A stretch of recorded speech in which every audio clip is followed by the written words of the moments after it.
Magandang umaga po. Narito po ang mga tampok na balitang sports sa araw na ito.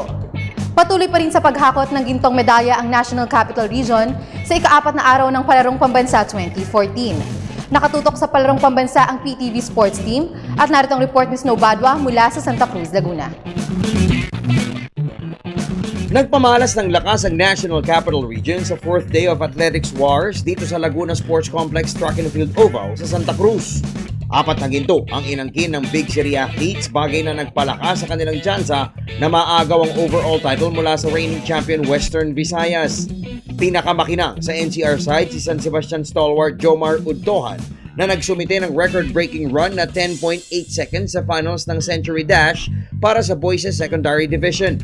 Nabura ni Udtohan ang 16-year-old palaro mark na 10.9 seconds na naitala ni Ronald Calaunan ng Cagayan Valley noong 1998. Ang tatlo pang nag-ambag ng ginto para sa NCR ay sina Jaime Gerard Christian Grafil at Ella Therese Cirilan.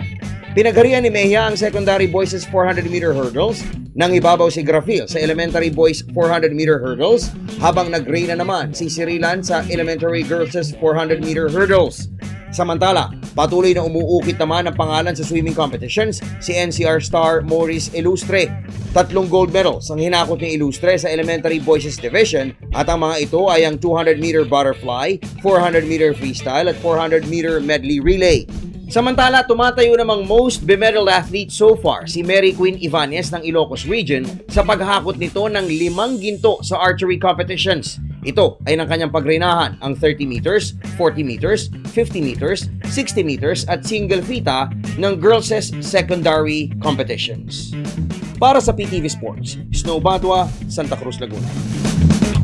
Samantala, nangunguna pa rin sa overall medal tally ng Palarong Pambansa 2014 ang Powerhouse National Capital Region na humakot ng 37 golds, 20 silvers at 26 bronze. Habang pumapangalawa naman ang Region 4 Tagalog na may kabuang 16 golds, 18 silvers at 21 bronze.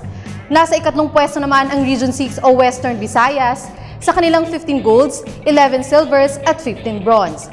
Humahabol naman ang Cordillera Administrative Region na nasa ika-4 na pwesto na may 13 golds, 8 silvers at 9 bronze. Sa nasabing medal standing ay kabilang ang elementary at secondary athletes sa regular sports.